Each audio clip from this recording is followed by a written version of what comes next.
Assalamualaikum. My name is Dayang Nur Siti Salima binti Saleh, Nometrics BS22110324. Today I am going to do a tutorial integrated pest management assignment which is about brinjal or terung. Firstly, I will explain about the introduction of brinjal. Eggplant, also known as aubergine in some regions, belongs to the Solanaceae family, which its origins can be traced back to the Southeast Asia. Over time, the cultivation of brinjal spread to the Middle East and Africa. Its scientific name is Solanum melongena. With its glossy purple skin and unique texture, eggplant is a versatile vegetable used in a wide range of dishes. It's not only valued for its culinary contributions, but also for its potential health benefits. Today, brinjal is commercially cultivated in various regions.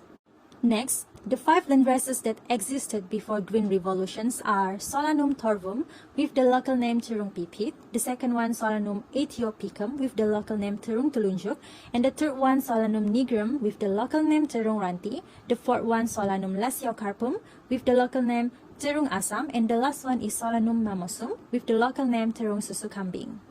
Next, move on to the characteristics causing farmers prefer this variety for cultivation. The first one is Solanum torvum.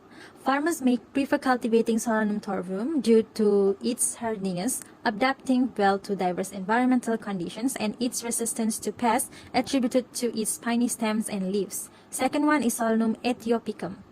It is recognized for its adaptability to different climates, making it suitable for diverse agricultural settings. This plant is known for its adaptability to various soil types and climates. Black nightshade is a relatively hardy plant that can thrive in less than ideal conditions. The fourth one is Solanum lasiocarpum. The hairy fruited eggplant produces distinctive hairy fruits and it's appreciated for its ornamental value. The last one is Solanum mamosum. The plant produces bright orange to red fruits with protruding nipple-like structures, adding to its distinctive visual appeal. Next, 5 landraces that existed after Green Revolution. The first one is Solanum melongena longum with the local name Terung panjang. The second one is Solanum melongena with the local name Terung bulat. The third one is Solanum melongena albida with the local name Terung putih. The fourth one is Solanum melongena inermis with the local name Terung ungu, and the last one is Solanum melongena striata with the local name Terung gendang.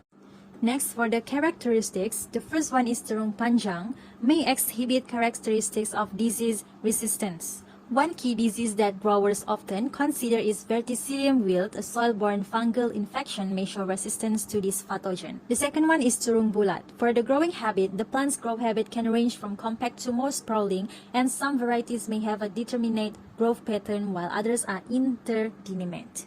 Next, for the Terung putih, disease resistance in Terung putih involves the plant's ability to withstand or exhibit reduced susceptibility to common disease. Powdery mildew resistance. Powdery is a common fungal disease that affects the foliage of many plants. And then the fourth one is Terung ungu.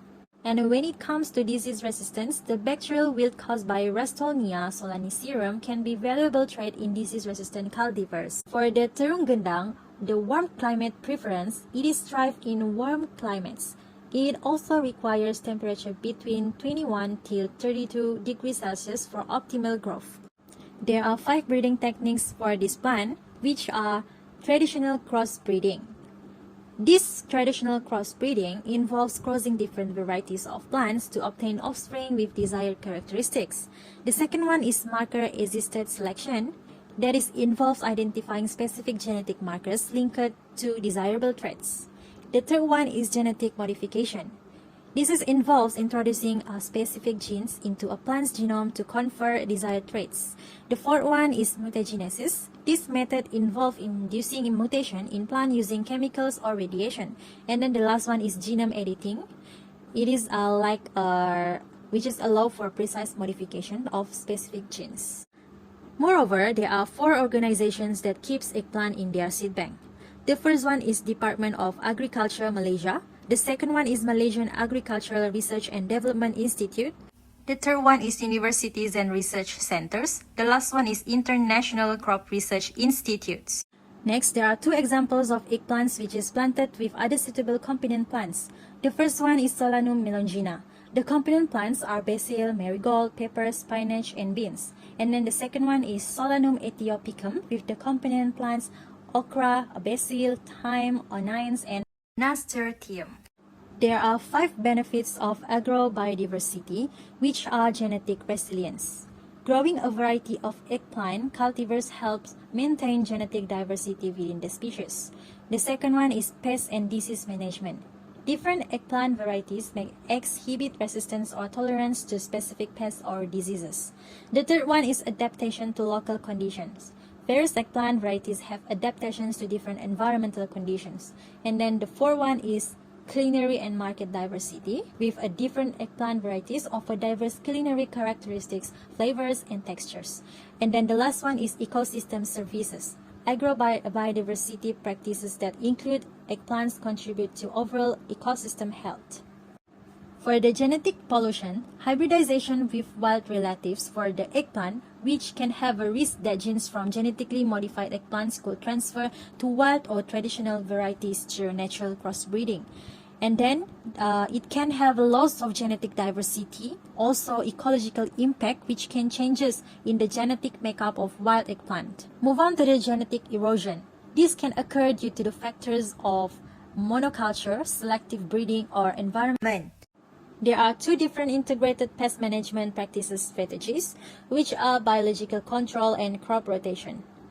There are 4 similarities from these 2 integrated pest management practices strategies in terms of sustainability, natural approaches, long-term management, and then the last one is ecosystem integration. Next, the summarization of integrated pest management differences. For the first differences, which is approach, it is involved introducing natural predators. For the biological control, while for the crop rotation, it is involved changing the planting location. The second one is the mechanism of action. For the biological control, it relies on the predation or parasitisms of pests, and then for the crop rotation, it disrupts the life cycles of pests by changing the host plant species. The next differences is timing of implementation. For the biological control, it is often implemented when pests are actively present, while the crop rotation, it is implemented proactively by planning the rotation of crops. Lastly, the summarization of effectiveness, biological control, and crop rotation. For the biological control, it is highly effective in targeted pest control by utilizing natural predators and beneficial organisms.